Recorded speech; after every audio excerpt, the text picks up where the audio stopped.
एक लड़का करीब 19 साल का था। उसका नाम सौरभ था। बहुत ही ज़्यादा चंचल, थोड़ा होशियार, पढ़ने लिखने में माहिर लड़का था। वह अपने पढ़ाई गांव से दूर रहकर एक शहर में पढ़ाई करता था। सौरभ के कॉलेज में गर्मियों की छुट्टी, होली के त्योहार के कारण उनके कॉलेज में छुट्टी होने वाली थी। वह कोलकाता शहर में अपना घर झारखंड के रांची जिले में आने वाला था। सौरभ का घर रांची जिले में ही स्थित था। कॉलेज छुट्टी होते ही सभी लड़के अपने अपने घर की तरफ ट्रेन पकड़कर निकल चलते थे। फिर उन्हीं में से सौरभ भी अपने घर की तरफ जाने के लिए टिकट काउंटर पर अपना टिकट कटाने के लिए गया था। जैसे ही टिकट काउंटर पर गया था, वहाँ बहुत ज़्यादा भीड़ लगी हुई थी, लेकिन दूसरी तरफ टिकट काउंटर के दूसरी लाइन में लेडीज मतलब कि महिलाओं लोगों की लाइन लगी हुई थी। ट्रेन बहुत जल्द ही आने वाली थी, जिसका हमसे सौरभ को भी जल्द हम टिकट कटाने की ज़रूरत थी। वह जब टिकट काउंटर पर गया तो देखा कि बहुत भीड़ होने के कारण वहाँ बहुत पीछे लाइन में लग गया था। सौरभ को लग रहा था कि अब टिकट मिलना मुश्किल ही नहीं, नामुमकिन है, क्योंकि ट्रेन आने में मात्र 10 मिनट ही बाकी थे और करीब 100 लोगों की लंबी लाइन लगी हुई थी। टिकट काउंटर में जल्दीबाजी में टिकट कटाने के लिए कोई तरकीब सोच ही रहा था कि उसे एक लड़की दिखाई दिया। वह लड़की भी ना टिकट लेने के लिए महिला वाली टिकट काउंटर वाली लाइन में लगी हुई थी। वह लड़की भी रांची जाने वाली और उनके पास पेन नहीं था टिकट फॉर्म भरने के लिए।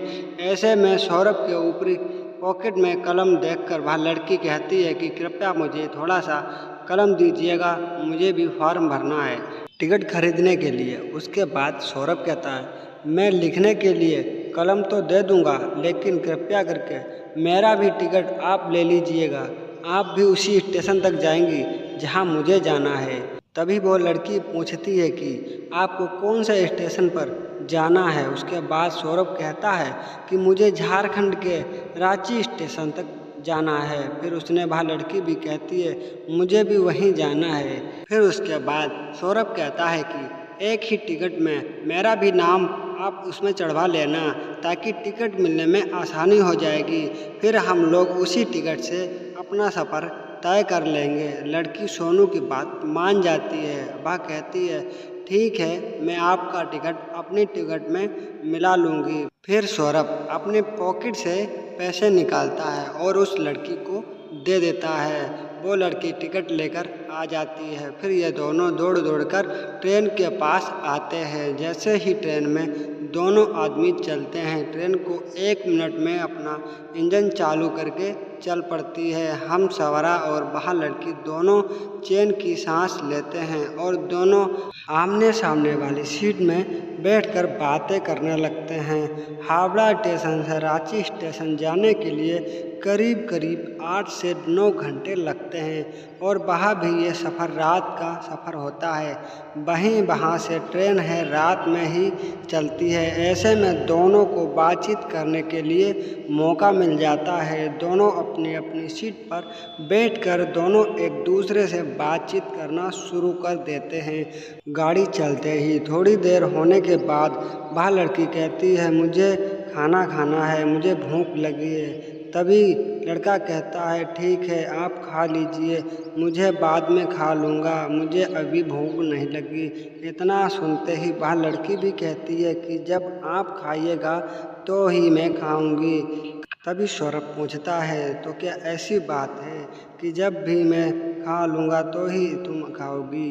तभी वह लड़की कहती है कि हम दोनों साथ में जा रहे हैं, मैं अकेले खाऊंगी मुझे अच्छा नहीं लगेगा, इस कारण से मैं जब आप खाओगे तो ही मैं खाऊंगी। दोनों में बातचीत शुरू हो जाती है और उस लड़की का नाम पूछता वह लड़की का अपना नाम शोभा बताते ही तभी वह लड़की कहती है कि मुझे तो आपका नाम पहले से ही पता है। उसके बाद सौरभ कहता है कि आपको मेरा नाम कैसे पता चला। शोभा कहती है कि आपने अपना नाम और उम्र टिकट बनाते समय बताया था और वह टिकट अभी भी मेरे पास ही है। इसी कारण से मुझे आपका नाम पता है। अभी सौरभ कहता है कि मुझे तो यह पता भी नहीं है, आपको मेरा नाम भी पता होगा। मुझे तो याद भी नहीं है कि मैं अपना नाम आपको कभी बताया भी होगा। तभी वह लड़की कहती है कि आपने तो बताया था, मुझे अभी भी जानती है। रात बहुत ज़्यादा हो गई थी। दोनों अपनी अपनी सीट पर सो जाते हैं। सुबह के 3 बजे नींद टूटती है दोनों को।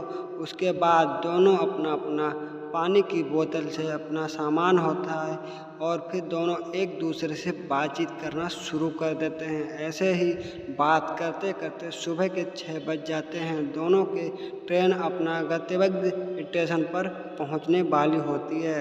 दोनों सोचते हैं कि आप तो हमें एक दूसरे से अलग ही जाना है। सौरभ वह लड़की से बहुत पसंद आती थी, मतलब किसानों को शोभा बहुत पसंद आती है और शोभा को भी सौरभ बहुत पसंद है।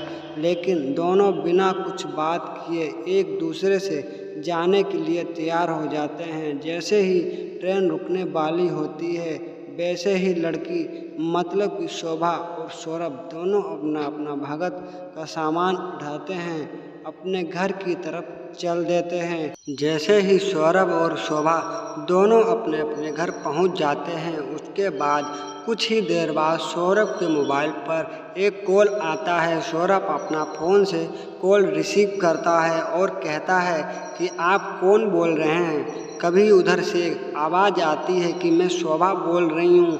यह सुनकर सौरभ का मन विचलित हो जाता है और वह खुशी के मारे इधर उधर घूमने लगता है, क्योंकि सौरभ के फ़ोन पर जब शोभा का कॉल आता है तो सौरभ उस कॉल को देखकर बहुत ज़्यादा खुश हो जाता है। शोभा मोबाइल पर कहती है कि आप अपने घर पहुंच गए। तभी सौरभ कहता है कि हाँ, मैं 1 घंटे पहले ही अपने घर पहुंच चुका हूं। उसके बाद सौरभ शोभा से पूछता है कि आप अपने घर पहुंच गई हो। तभी शोभा कहती है कि मैं भी 1 घंटे पहले ही पहुंच गई थी। मुझे नहाने और फ्रेश होने में इतना टाइम लग गया, इसलिए मैं 1 घंटे बाद फ़ोन कर रही हूँ। अब दोनों में खूब अच्छी तरह से बातचीत होने लगती हैं। दोनों मिलकर दिन भर बातें करते हैं, दिन भर बातें होती रहती हैं और दोनों को एक दूसरे से काफ़ी ज़्यादा मित्रता, एक दूसरे से प्यार होने लगता है। एक दूसरे से मिलने के लिए एक दिन जरा सी स्टेशन पर बुलाया और स्टेशन के बाजू में एक पार्क था, वहीं दोनों एक दूसरे से मिलने का समय भी फिक्स किया था। फिर दोनों मिलकर आते कहाँ से बातचीत करते हैं, दोनों एक दूसरे से समझते हैं और एक दूसरे से प्यार अथवा किस करते हैं। उसके बाद दोनों अपनी शादी के लिए अपने अपने घर वालों को कहते हैं। घर वाले दोनों के घर वाले से बातचीत करते हैं और शादी के लिए राज़ी हो जाते हैं। यह सुनकर शोभा और शुभम दोनों बहुत खुश हो जाते हैं। उनकी खुशी का कोई ठिकाना ही नहीं रहता कि चाहने वाला ही मिल रहा है। और अपनी शादी के बारे में सुनते ही दोनों को खूब जमकर बातें करने लगते हैं। उसके बाद कुछ ही देर बाद दोनों की ही शादी हो जाती है और फिर दोनों एक दूसरे के साथ उसी तरह सेवा से एक परिवार के साथ रहने लगते हैं। दोनों का रिश्ता एक बहुत ही ज़्यादा बेहतरीन और बेहतर ढंग से निभाया जा रहा था, क्योंकि दोनों एक दूसरे से बेहद ही ज़्यादा प्यार करते थे। तो अगर आपको इस तरह से किसी से प्यार हो जाए तो आप भी उससे शादी के लिए उसके घर वालों से कहें, ताकि अगर घर वाले मान जाते हैं तो आपको आपका प्यार मिल सकता है।